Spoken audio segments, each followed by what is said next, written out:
I want people to know that, no matter what they're going through and no matter what they have been through, no matter how long ago it was, no matter what they're going through right now, it's cliche to say, but it's so true that it can get better.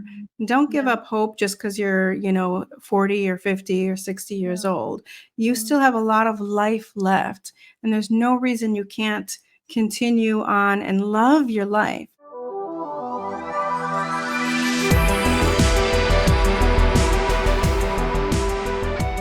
Welcome back.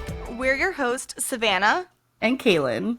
Hey guys, welcome back to another episode of Two Candid Cousins. We are on episode 13 with a very special guest today, Pamela Topjian. Yes. Hi. Hi, Pamela. Thank you so much for joining us today. We're so excited to have you. I was just wondering if you wouldn't mind to give us a brief overview or a little elevator pitch about yourself. Yeah. So as you mentioned, I'm Pamela Topjian. I am in Northern California of the U.S., in case you have any, international listeners. I am a former nurse, a board certified hypnotherapist. I changed careers in 2020. I have lived a life of trauma, and then I went through healing that trauma and wrote my memoir about all of that. So I also do pet sitting on the side, I have to mention, because I love it so much. So yeah. And then what is your memoir called? Shout it out. Where can the viewers buy it from? Yeah, it's I didn't come this far to only come this far. Love that. And I love that. It's on Amazon. And it can be it's on Kindle and obviously paperback. Amazing. I can't wait to read it. I'm going to buy it and I'm going to read it. I'm going to get very excited. Awesome. Yeah, it's under $10. I just made it kind of, affordable for people. And I meant it to be, to kind of give hope to people. It's kind of a hard read in the beginning because, and it gets pretty graphic. So it's not for anybody under 18. And, trigger warnings, sensitive warnings should be in place. And that's all written in the very intro of the book, just so, Yeah, Great. But it does get better, obviously, towards the end. I love that. Yeah. So we're going to go ahead and get into some interview questions. Okay. Kaylin, do you want to go ahead and kick us off?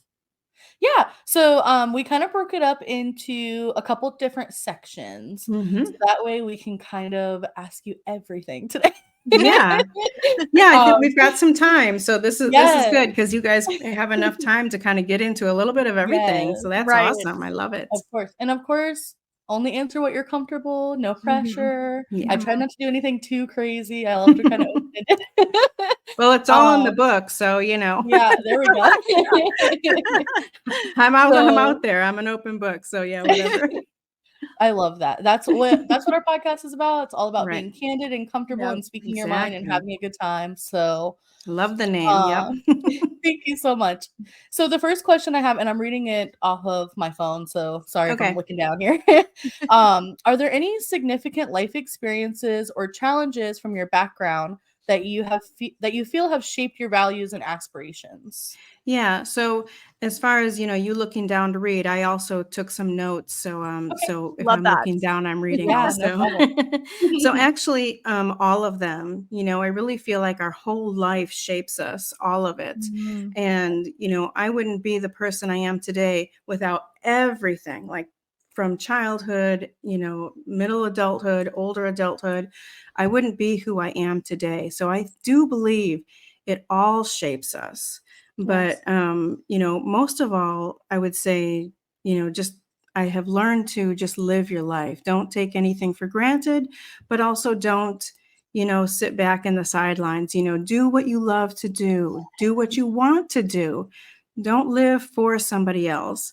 Now when you have children, a lot of times, of course you have to get into that mom role. You have to get into that parent role.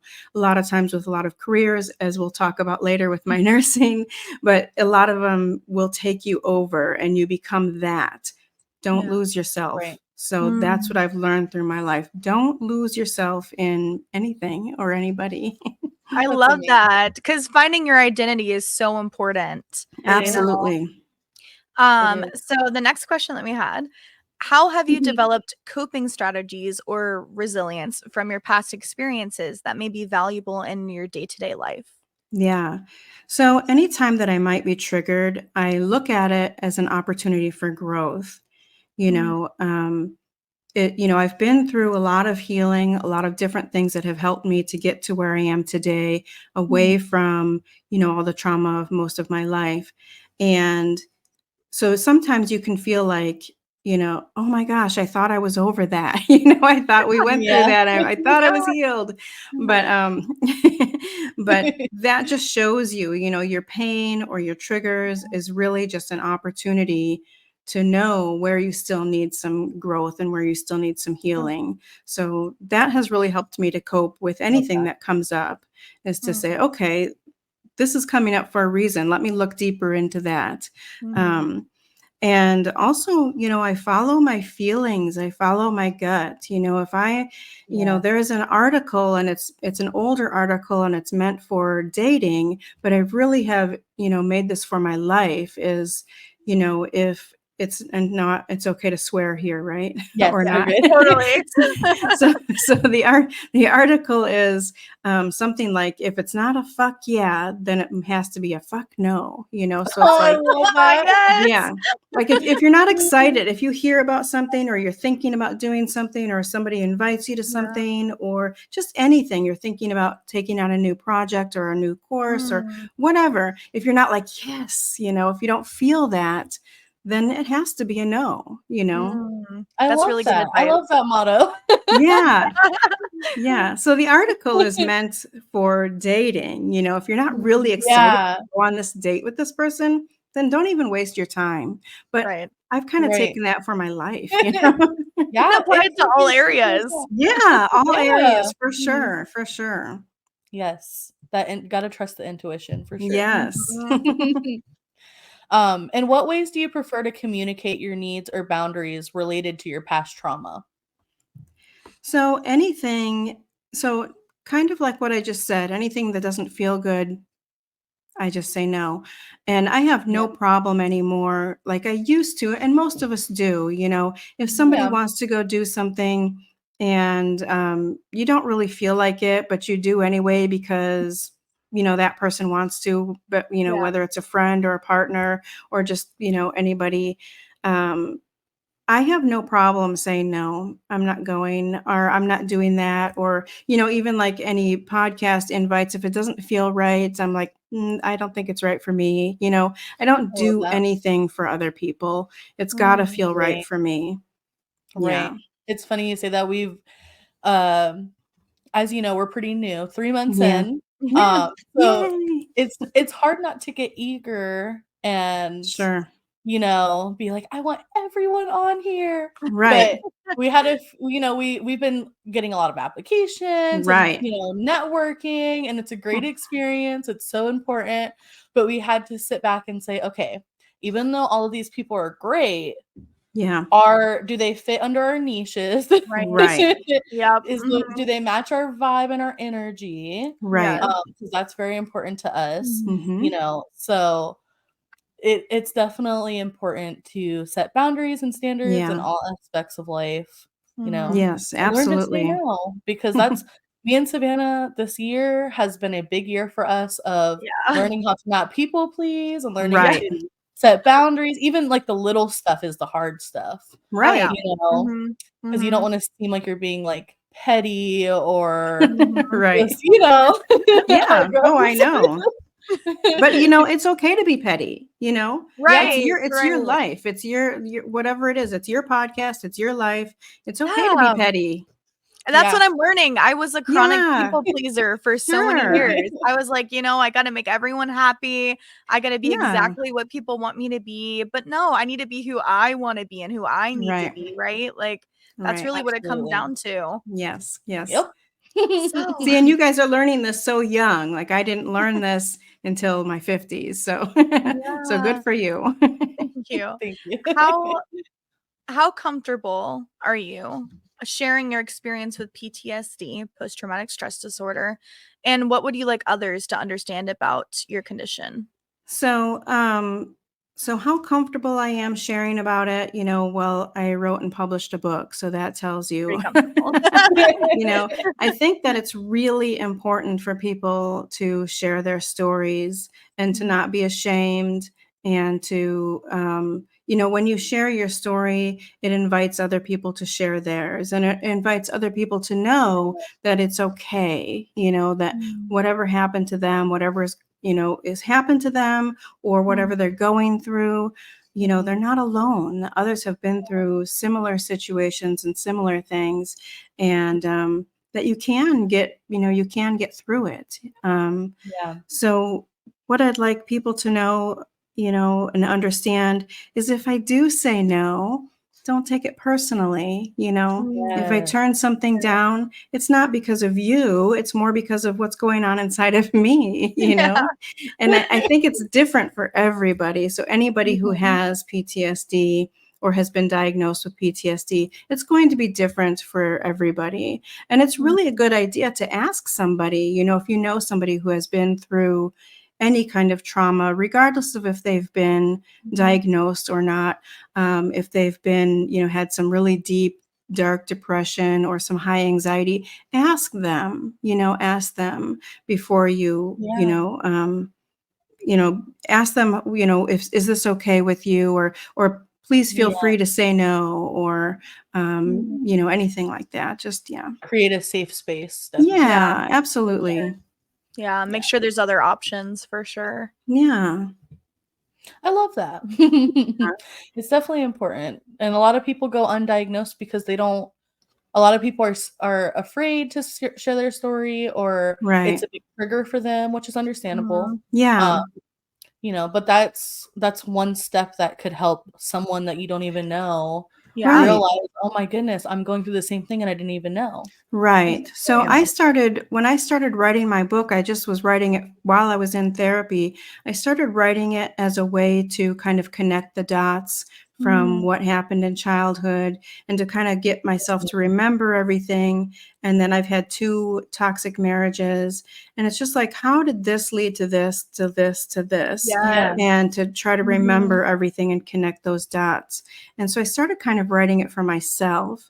And then also I was suicidal at the time, and it Mhm. was another way to kind of, so if the suicidal thoughts did win over, then there would be sort of a record of how I got there, what Mm. happened up to this Right. point to make me, do that. Yeah. So that was another reason. And then after I went through therapy, and after I read some other memoirs of people who have been through some really extreme situations, Yeah. and some of that, their feelings and what they went through in their mind, and within themselves, I could relate to, and it really made me feel a little better about everything. And so that's when I decided to publish it, because I thought maybe my story could give hope to others as Yeah. well. And I feel like, my story is not one of, there's people who have been like sex trafficked through childhood, or Yeah. had drug addict parents, or were severely beaten throughout their whole childhood. I don't have any of that really severe kind of stuff. Um, Mhm. so my story is more of like one that maybe more people could relate with and say, "Oh, Yeah. I know how that feels," and oh, she was able to sort of come out of Yeah. that, Yeah. even later in life. Um, so yeah, I don't know, how did I get off on something, on a little I tangent there, no, but yeah. I love That's that though, okay. and I really Yeah. love how you talk about sharing your experience to help others. Yeah. I Yeah. don't know if you know, but in the beginning of November, we're gonna have a two-part special, where I'm telling my story about Mm. escaping from a cult. Yeah. So and for the longest time, I told Kaylin, I was like, "I don't know if I'm comfortable with doing this. I'm kinda Yeah. scared, like, what if they see it? What if my family sees it?" Right. But then I had to tell her, I'm like, "Fuck it," you know? Right. Because it's more Exactly. important to get the information out there and to educate Right. people, and if someone else is stuck in that same Yes. hope, because it's a very common one, Oh, then maybe yeah. there's a sliver of hope, that I could help someone else. Right. Yeah, feel validated. That's the biggest Mhm. thing, is I feel like so Yeah. many people just don't feel validated. And just like you Right. said, like when you compared and said that, there's so many more severe instances, so you feel like yours more people could relate to because it's a little more Right. common maybe. Like, Mhm. there's a lot of people that because they didn't go through such a severe instance like you referred to, they just don't feel validated because 'cause they're like, Yes. "Well, there's so many Exactly. people that have it worse." But Exactly. Yeah. everyone's situation is different and everyone goes through their own stuff, and Yeah. it's everyone's feelings are validated. Yes. You know? Absolutely. Yeah. Right. It's important to it's okay to compare in a positive way, but also it's important to make sure that you're not comparing like, "Well, at least I don't have it this bad, so I need to stop being a crybaby," or Right, right. however, you know? Yeah. Exactly. Yeah, yeah. And when people can relate with your story, if Mhm. it's a little more relatable, then they feel, like you Yeah. said, they feel validated through their own pain and what they've Yeah. been through, and Mhm. they're allowed to feel, whatever they feel, they're Yeah. allowed to feel that way. Yeah. Yes. I always tell people in my life, you are allowed to feel your emotions. You're allowed to feel however you need to feel, but it's Right. your actions behind the emotions that Yes. you have to be careful of. Yeah. Are you projecting on someone that doesn't deserve it? Are you, whatever the case may be, like you can Yeah. feel however you need to feel. That's Mhm. valid. Right, and it's not an excuse to treat people badly Exactly. or an excuse Yeah. to, to do for anything negative, it's not an excuse for Right. that, yeah. Right. No, Right. because 'cause we've all been through things. Just because Right, we've been Yeah. through hard things doesn't mean that we need to take it out on other people. right, If anything, Right. exactly. we should learn to be kinder Right, and because Yeah. they've I probably think been it through it does. too. Yeah, I think it does do that too. I think it does help people have more empathy and more Mhm. compassion and more kindness for Mhm. anybody and Yeah. everybody, even for people who aren't ready to realize that they, are having issues, and even people who aren't ready to tell their story or even Mhm. sometimes Yeah. admit their story, or Yeah. look into it Yeah. themselves. Yeah. Yes, yes. And, like, reflecting just a little bit more, Mhm. back, it's crazy once you start realizing like, once you start putting the pieces together of what you've been through, the trauma you've been Yeah. through, learning what's connected and what caused what, Yeah. then every single situation in life, it's such a awakening experience to look at a situation, and instead Yeah. of immediately being overrun with emotion, it's like you start thinking logically first. Yes. And it's like, Yeah. "Well, why is this happening? Why does this person feel this way?" What's the Right. reasoning so I can react appropriately, you know? Right, right. Responding rather than reacting in Yes. emotion, Yeah. yeah. To It's kinda Exactly. so looking at the hard. bigger picture, yeah. Yeah, Mhm. To it's very knowing that there's hard more to going learn. on behind the surface, yeah, Yes. usually, yeah. Yeah, it's crazy. Yeah. But, to not to change the subject, but, That's okay. going into a few career change Mhm, slash, being a nurse, I wanna hear a little mhm. bit more about that side of things. So the first question we have for you is, what motivated you to become a nurse, and how did you cope with the emotional demands for the job? Yeah, so I didn't become a nurse till my 30s, and I had had my firstborn at age 17, and then I had my second when I had my firstborn, I didn't like how it all happened in the hospital. I didn't like the way, Mm. it all felt. It just seemed, even though I had what they considered a natural birth, it was still didn't seem like the way it was supposed to be, and I didn't really know anything at that point. Yeah. I just Yeah. knew that wasn't right. And so from that time, I started looking into home birth or natural birth and Mm. midwives and midwifery. And so when I had my second daughter, I was in my 20s, I was married, and I had a home birth and I had midwives. And after that experience, I started apprenticing with midwives and looking into Oh, that's becoming awesome. a certified midwife and all of that. So neat. Yeah. So through that, I think is kind of where my interest started in doing something professionally to do with the body, and Yeah. healthcare. Yeah. Um, so the marriage that I was in at that time wasn't really conducive to sort of being on call like you are with Gotcha. midwives. And he didn't take it seriously. He looked at it Mhm. like a hobby of mine. And Yeah. so I wasn't really able to continue on. And I knew that at that point, I wasn't going to be able to divorce and do that on my own and support myself, let alone myself and my children. So I decided to go to nursing school, and that was sort of, it wasn't really the reason, but I know it was in the back of my mind that that was going to be something that I could finally get out of that marriage, you know? And so I thought, actually, I never did, but I thought actually that I would try to work in an OBGYN office or work in the, on the ward in the hospital for where babies are born and that. So I thought I would stay in that, realm, but I didn't. But that was my motivation for becoming a nurse. And then, how I managed the emotional, the emotions or what it took to be a nurse. You know, so you just kind of go through the motions, it gets to a point, you're doing 16-hour shifts sometimes, 12-hour shifts, a lot of times you don't get breaks, there's a lot of horrible stories and a lot of it is true. There are a lot of nurses, I'm just going to put this up front. There's a lot of nurses that are awesome, awesome, awesome. They love their job. They found a good place within the career that they can't imagine doing anything else. That wasn't me. So it was really, I like to say, I've said it several times that it was soul sucking for me. It just took everything out of me.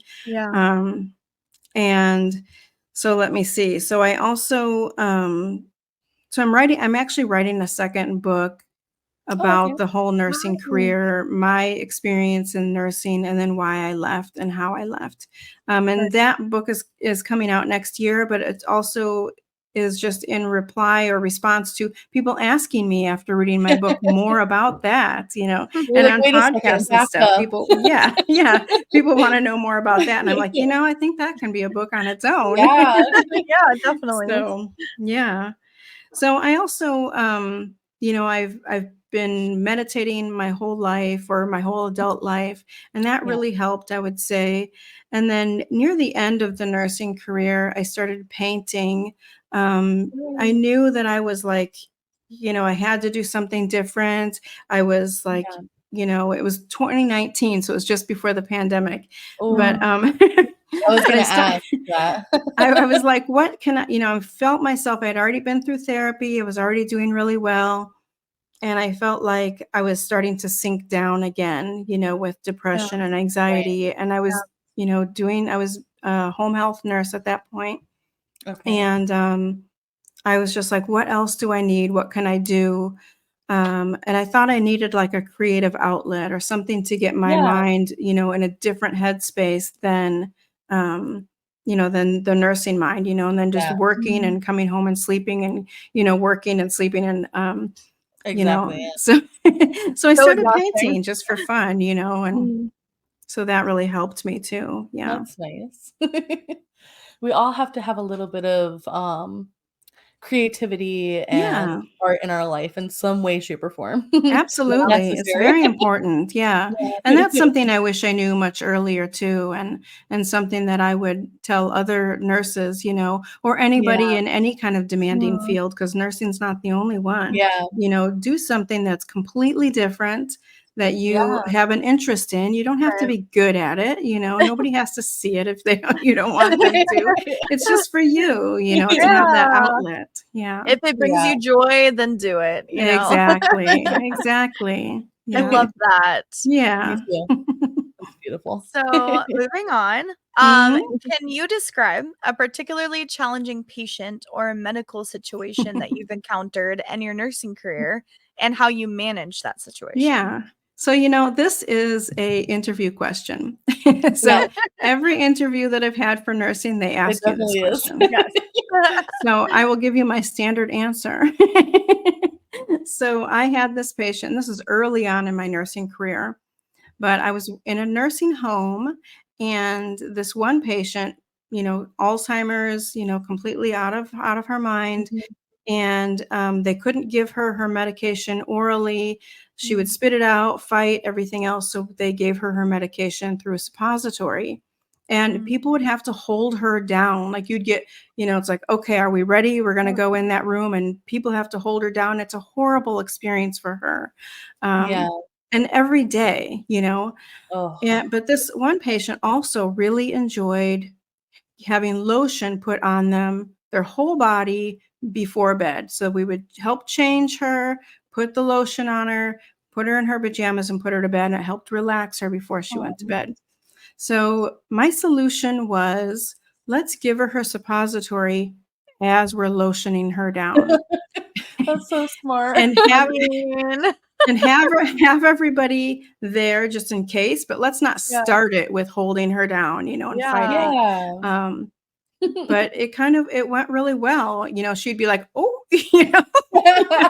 as you would expect, but then you just keep going down her legs and whatever. And like, oh, it's okay. We're just putting the lotion on. Let's rub your legs and your feet. And it was a much better experience for everybody, and including her, which was most important. So very innovative. Yeah. I was trying to figure it out. Yeah. Oh, that's great. What advice would you give to individuals aspiring to become nurses or those already in the field, besides find something creative to do? Yeah. So that's a good one, though. So a couple things. Definitely your own self-care. Take it seriously. Don't work for a place that's not going to let you have your breaks, or it's going to make you feel guilty for taking breaks. Any kind of toxic environment, don't stay.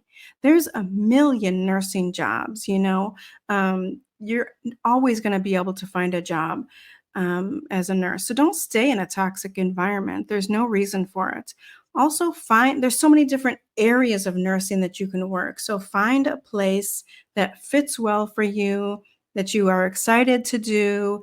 Find your niche in nursing and do that. And don't stop, until you find it. You might think that this is it, and then you're in it and you're like, that wasn't what I thought it was. Keep looking. Don't feel like you have to stay someplace that isn't, because of longevity, or because your friends are there, or because you feel bad making them short-staffed or whatever. That's not your responsibility. Your responsibility is you, so be your own advocate. And then another thing that I tell them, so there's a lot of things that are, there's a lot of sort of corruption and a lot of things they try to have you do outside of your scope of practice and outside of what's actually legal. And a lot of times, and I'm sure this isn't just nursing, but a lot of times your supervisor or director will say, hey, let me just give you a call real quick, before your shift and explain some things. Don't take a call. Tell them, send it to me in email, or even text it to me, because they want to call you because they're going to butter you up and say, we're going to have to do this today, on your shift, blah, blah, blah. And there's no record of it. Unless you record it, but I don't know how to do that. But don't take, they make it sound like they're like your buddy, and let me give you a call and just explain some things. But that happens a lot. And then there's no, then you're the one who's in danger of losing your license. Yeah. That's great advice. Plus, with the recording the call, I think you have to announce it for it to be like legal, or probably for it to be able to be used in a court, whatever. Probably, always say in that situation. Always tell them, no, I'm not comfortable with that. Just send me an email, please. Anything you need to tell me, send me an email. That's really good, and that's a really good way to set boundaries too in your job. Because a lot of people are so willing to set boundaries in their personal life, but when it comes to their job, they're just like, oh, I'll do whatever for you. Let me bow down to you. And it's like, no, it doesn't work like that. And there's a lot of that in nursing, for sure. And I'm sure other fields, but for sure. Yeah. All right. Wrapping up the nurse section. Last question. Could you describe the steps you took to prepare for and transition into your new career, including any challenges or obstacles you encountered? And then a second part is just also, how did this change positively impact your life? Yeah. So so I started nursing in 2007. It was 2010. So just a few years that I already realized this was not right for me. And I took a class in holistic healing arts. I was taking a course is what it was. And it gave you a little bit of an introduction in a lot of different things. And that's where I found hypnotherapy. And then I went down that road and took the different levels and stuff. And then, but I was in my second marriage at that time, which was even worse than the first marriage. And so I wasn't able to switch out because I knew I'd have to make a transition from nursing slowly into hypnotherapy or anything else that I was going to transition out of nursing to go into.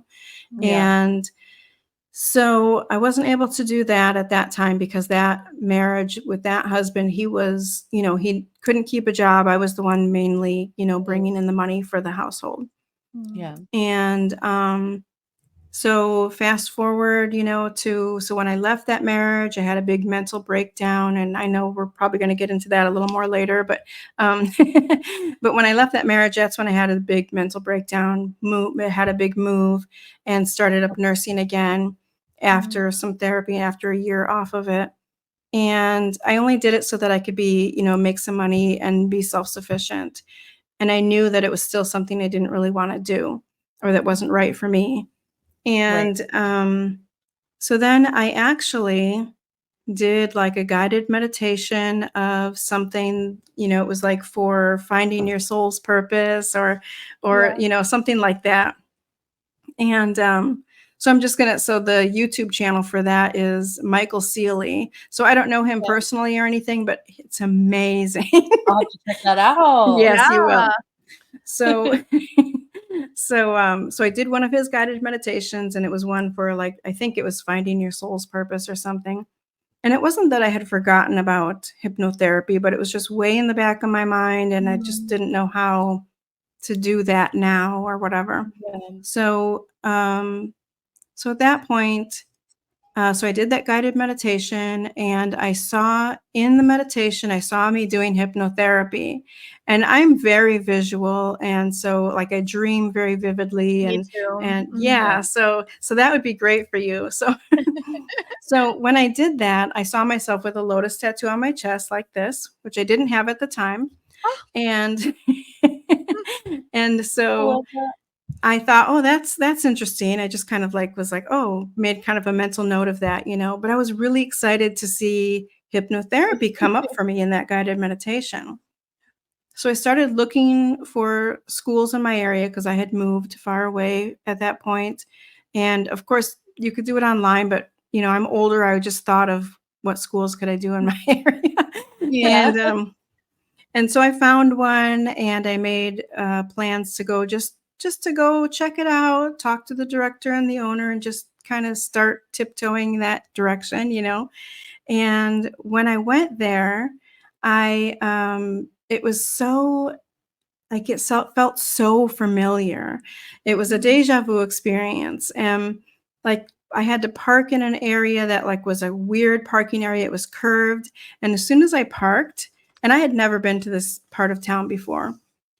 And as soon as I parked, I thought, how am I going to do this? This is the only parking space. It's weird. It's curved. And then, and then I thought in my mind, oh, this is where you parked before. And then right away, of course, I think, wait, I haven't been here before.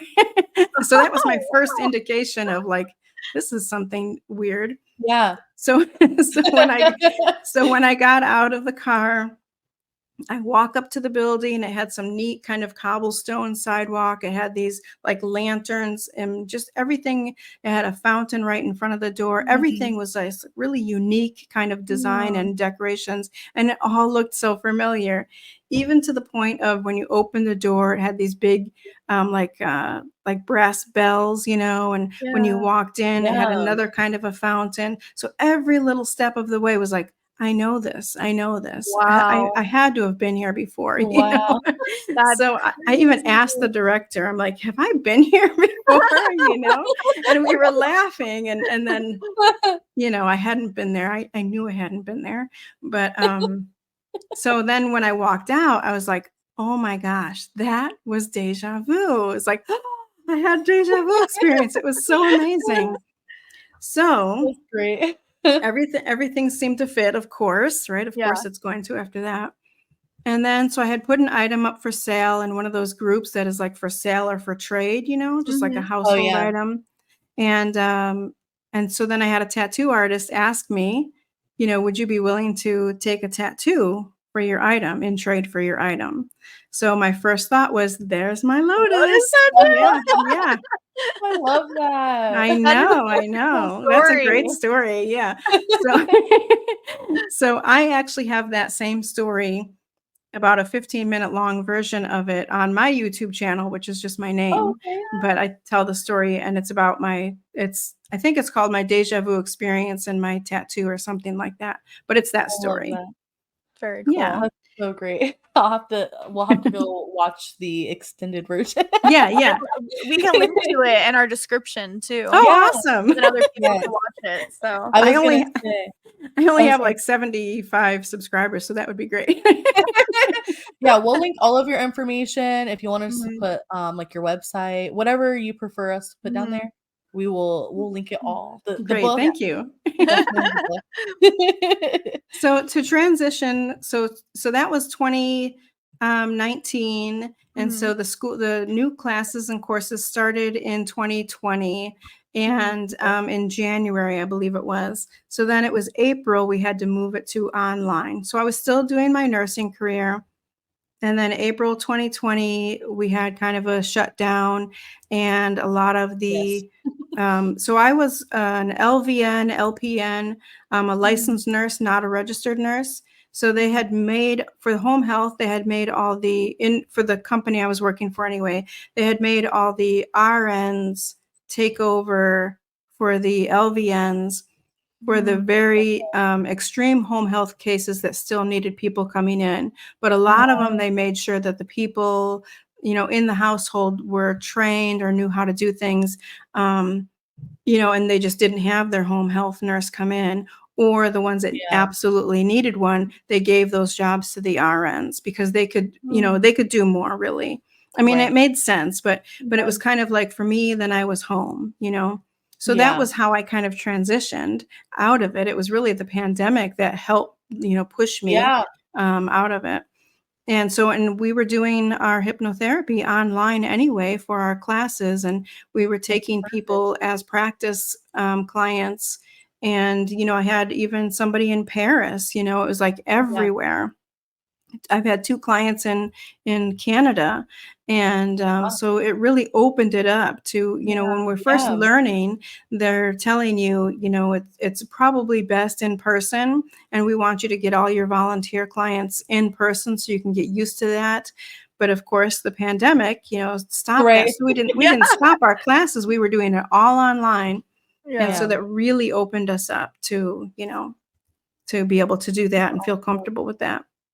It was definitely a much needed time period for it too. Absolutely. Absolutely. Yeah. And it was June of 2020 that I graduated and passed the boards for it. So it was still kind of off and on with the lockdowns in my area anyway. And so that's how I just transitioned out of that and started doing hypnotherapy. Very cool. Awesome. Yeah. You seem like a very adaptable, resilient woman. And that's really had cool to be. Yes, definitely. I had to be. Yeah. Definitely. I love that. It's very encouraging, just to hear how much you've been through, and you're doing great and you're successful, and you've managed 3 career transitions?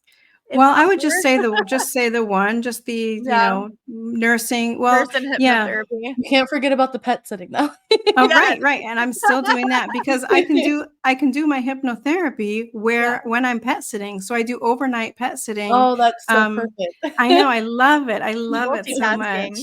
And I work with like elderly pets or special needs pets or really sickly pets, because I can go there and stay the whole time the family's away. A lot of times pet sitters are doing other kinds of, like, they do drop-ins at other houses. They drop in and just change the food around, let them out and whatever. Or they do dog walking, every day they've got clients that they're walking. So I don't do any of that. I just do the pet and house sitting, and I stay there the whole time. And I'm comfortable giving meds, of course. So, Yeah. so I love it so much. And of course, there's certain houses. So most of my clients are repeat clients, and Yeah. pretty affluent people that travel a lot and whatever. So, so I know which houses and which pets I can do the hypnotherapy at, Oh, yeah. and which ones I can't. So I'll schedule people out to be, Yeah. Yeah, you work around it. right, to work around it for when I'm Yeah. home, or I can do it there. Yeah. Yeah, I hadn't heard of the hypnotherapy being virtual Mhm. until like this year, which it Mhm. shouldn't surprise me because kind of everything has went virtual Right, as right. of 2020. But it's really cool. I think it almost like I feel like it makes people a little more comfortable, especially people that Absolutely. are um Already highly anxious and fearful yes, and stuff. Right, exactly, right. because they're in their safe space, you know? Exactly, right. They're in their own place, and they can just relax in their own bed or on their own recliner, whatever Yeah. they're comfortable with. They also then don't have to, like, as soon as they're done with the session, they can just go to sleep, or just sort of bask in that, I say after hypno glow, they can just bask in that, and That's let it great. sink in a little bit, let it process Yeah. a little bit. Rather than having to get in their car and drive somewhere and get in traffic, blah, blah, blah. Yeah. Um, Exactly, and yes. so I've had some clients too that I do, we have the sessions like at 9 at night, like just before they go to bed. And so we were Oh, able to do wow. that. Oh, that's so Very Yeah. cool. cool.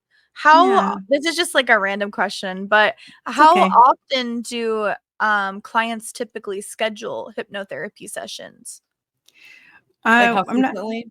how Yeah, how frequently? frequently? My bad. Yeah. So most people, so I usually tell people, so I have a free consultation so they can see, get any questions answered, Mhm. and any concerns talked about, and explain to them a little bit about how it works. And I give a little sample session within that consultation so they can see how it feels virtually, especially. Yeah. And so I usually tell people, and this is what I found, is it usually takes about 3 sessions, to kind of get to where for sure this is really making a change for me, or maybe this isn't quite for me. Yeah. So, and a lot of times people have like just 1 or 2 sessions and they have gotten to where they need to get. So Yeah. that's really awesome too. But it just really is very individual. Yeah. Right. That makes sense. Thank you. Yeah, yeah, good. Awesome. Definitely something I've been looking into, so Hmm.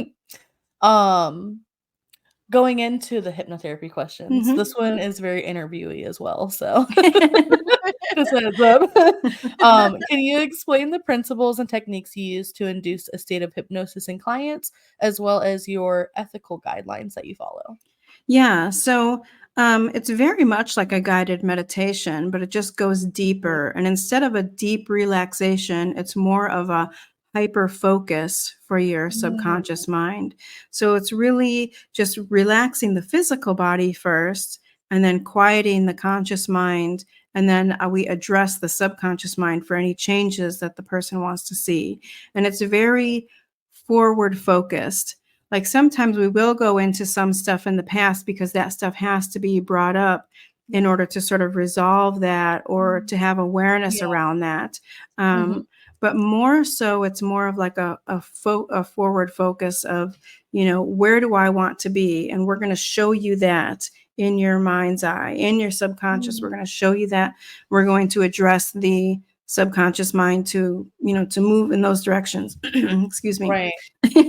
um, so yeah, so then also, and it's very much like a dream state as well. So you know how sometimes when you're in that dream state, just before waking up or just before falling asleep, Mhm. Mhm. it feels so real, Yeah. so Yeah. it can be like that. It feels very much like that.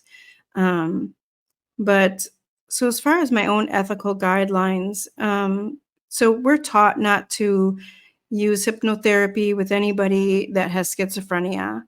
Mhm. So that's not necessarily an ethical guideline. It's more of just what we're taught. A guideline. Yeah. So also, if somebody comes to me, which happens frequently, so somebody says, my partner has this issue. I think hypnotherapy would be good for them. They're willing to try it. Um, in the very beginning, I used to say, okay, you know, give them my information, blah, blah, blah. Now I'm just like, let them come to me, because if they're Yeah. not ready, it's Right. not going to work. It's not Mhm. going to help them until they're ready. And that Right. goes for anything, Right. really, any kind of mental health, Yeah. even any, psychotherapy, anything Mhm. deeper, Yeah. any kind of therapy. It's not really going to do any good for the person until they're ready for it. Yeah. Right, That because you're makes helping sense. people do their inner work, so if they're not ready to do Exactly. it, you can't do it for them, but you can guide them Yeah. through it. Right, and You that's what I know? say too, is it's nothing that I'm doing. I'm guiding you to your Mhm. own inner guidance. So it's Mm. just, I'm Right. just like a facilitator and a guide to get you there, like a Mhm. tour guide on a path or something, and Yeah. and the work is all inside them. Yeah. Yeah. Very Love cool. Can you that. share a success story where hypnotherapy had a profound impact on a client's life or well-being? Yeah. So let me see. So I usually work with things like hypnotherapy is known a lot for, like, quitting smoking or weight Mhm. loss or things like that. I do more of, like, for motivation and self-discovery, and reaching goals and stuff like that. I try to help women who have been in situations like myself to sort of get out of the situations and their own deep sort of emotional states to kind of Yeah. find themselves again. Mhm. But I have had a couple people, so 2 of them that I'm thinking of, a woman that had some skin picking issues, and she would Mm. do it a lot Ooh. more in her sleep or just do it sort of not thinking about it, and this has Yeah. been a lifelong issue that she's had, and she just would have sores and just pick at her skin. It was kind Yeah. of an OCD type of a thing, an anxiety thing, and, Yeah. so we had, I think that was 3 sessions, and she doesn't do it anymore, and this had been a lifelong issue of Wow. hers. That's Yeah, That's so amazing. cool. That's yeah, amazing. and she wrote me a really nice testimonial too, so that's nice when people do Oh, that. Yeah, for that's sure. awesome. Wow, I Yeah. didn't know it could help with things like that, like Oh, skin yeah. picking Yeah. or any kind of did you see any success with anyone with symptoms of like ADHD? I'm just curious. I'm not sure. So people don't always tell me what they've been diagnosed with in that, Yeah. and a lot of times people will tell me, "I'm seeing another Yeah. therapist, I'm going through," people that are taking in all the tools, Yeah. those Right. are the people that are ready, like Yeah. Right. I'm getting Reiki every other weekend, Yeah. and I'm getting, I go to my psychotherapist, every Tuesday, and I'm doing this and this, and and Yeah. hypnotherapy. So Yeah. so um I'm not sure about the ADHD. Yeah. Yeah. But I think it would depend on how that looks for them in their life. Mm. What's going on Okay. in your Right. life with that diagnosis? What's going on that you would like to see differently? So we would focus Mm. there Right. rather than what the Yeah. diagnosis actually is. Just like That goals makes about sense. how it could be hindering you, basically. Right, right. Okay, Yeah, what do that you makes feel sense. like it's holding you back from? And then let's Mm. let's look at that rather than the diagnosis, Yeah, I that's love that, awesome. which is great, especially for, sometimes people have difficulty with, like, Right, Yes. medications, Mhm. so it's nice to try to find, like, coping mechanisms or to right. look Mhm. deeper into things that way Yeah. of how to Yeah. emotionally cope and stuff like that. And I Right. always tell people, if you're on medication, even if you start feeling better from the hypnotherapy, don't stop your medication on your Yeah. own. Don't change your dosage or anything without your doctor's, Yeah, approval. I make sure I say that. I also tell people they don't have to tell me any more than they're comfortable telling me, because we can still get yeah, some good results, because like I said, it's from within them. I don't, Right. it's right, not. And after one session or even sometimes in the sample session, I can kind of tell how visual they are. And are we going to do more visualizing, or are we going to do more, inner yeah, healing? Mm. My session is going to depend on how they respond to them. And I Yeah. charge per that's session and not per hour or through time, because some people need a lot of time to relax down. And some people want to talk about their session a lot afterwards, and other people don't. And I don't Right. think people should have to pay more because they take more time for the induction. And, we want to go through Mhm. relaxing all the muscles in your face and your Yeah. shoulders and all the way down. And other people don't need that to get in that state. Yeah. So, gotcha. Yeah. Oh, that's nice. Yeah. Good way of looking at it. Has there been any super strange or bizarre experiences or reactions that you've witnessed while any of your clients were under hypnosis? So no. Okay. But I was laughing at another one. You were talking about requests that I had received is one thing that I was thinking of. I started laughing about. Oh, yes. But everybody has a different, when they're under the hypnosis, some people get really emotional. They'll either be crying or even people have laughed, Me, probably. Yeah. I probably do both. Yeah. And some people do both. And some people are very still and their eyes are closed and you're thinking, I hope that they are, they're going to come out of it. Well, that didn't work, Yeah. But they do come out of it and they're like, oh, wow, that was, amazing or whatever. So they have like no They're reaction. hard to read. Yeah. And yeah. So just sort of like a flat effect. And they're just like someone sitting there with their eyes closed. So everybody is very different, and some people even fall asleep, especially if they're in their bed, and it's late, Oh, so what do yeah. you're just like, okay, well, night. So what I do, if I'm going to have somebody later at night, then I'll say to them, do you want me to make sure that you're awake before we hang up, or do you want me to let you sleep and just hang up on my own? Because it's, if somebody has, a lot of times people with anxiety or other issues have trouble sleeping. So don't wake me up if it's 9 o'clock and I'm falling asleep, It's like, okay. So if you wake me up, I'll be up till 6 in the morning. Right. Yeah. So I ask them ahead of time. Yeah. Yeah. So I skipped over that question, the request question by accident. Well, I'd say they were both answered, right? Yeah. Both of those questions. Well, I didn't tell you. There's been a couple, of course, creepy men, that want you to do some strange sexual stuff. Oh, God. Yeah. Always. Always, right? No matter the career, right? Yeah. There's been strange sexual requests in nursing as well. But yeah, so with hypnotherapy, I get those kinds of people and I just tell them that's not the kind of work that I do. And luckily it's not in person, Yeah. Oh my God. Oh my God. No, thank you. Yeah.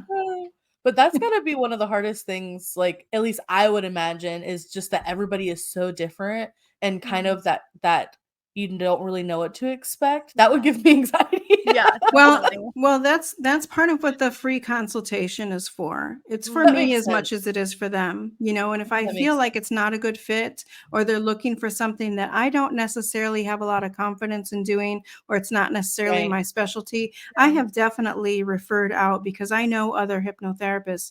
And so I will refer out to somebody that I know, like say working with kids. I don't work with children, but there's other hypnotherapists that do. So, I'll just say, that's not something that I do, but here's a list of names of people that do, or somebody that specializes in like quitting smoking or something like that. It's like, I can, but here's somebody that probably is going to be a better fit for you. Yeah. Yes. That's great. Yes. Do what you do and do what you love. Yeah, absolutely. Well, we kind of already talked about the last question, asking more about your book. Are there any closing comments that you want to make, whether it's about the book, hypnotherapy, your career change, anything? Right. You have the floor. Well, I want people to know that, no matter what they're going through and no matter what they have been through, no matter how long ago it was, no matter what they're going through right now, it's cliche to say, but it's so true that it can get better. Don't give up hope just because you're, 40 or 50 or 60 years old. You still have a lot of life left, and there's no reason you can't continue on and love your life. I'm at a place in my life I never, never, never would have thought that I would love myself and love my life as much as I do now. I never even fathomed that. And here I am, and I'm living proof. So, just I want everybody to know that. And that's why I do these, just to give people hope and to know that it can get better. So, yeah. Yeah. That's amazing. Well, we're gonna wrap things up now. We're just under an hour. Okay. So much. Thank you so much again for joining us, Pamela. It was so nice to meet you and just talk about your experiences and learn more about nursing and hypnotherapy. Yes. It was very enlightening. I will be reading that book. Awesome. Awesome. For sure. Thank you. And if you have any questions along the way, feel free to reach out. Yeah, of course. We'll be in touch for sure. Okay. Thank you so much. I really appreciate it. It's my honor to be on your Thank podcast. you. So I appreciate it. That's so sweet.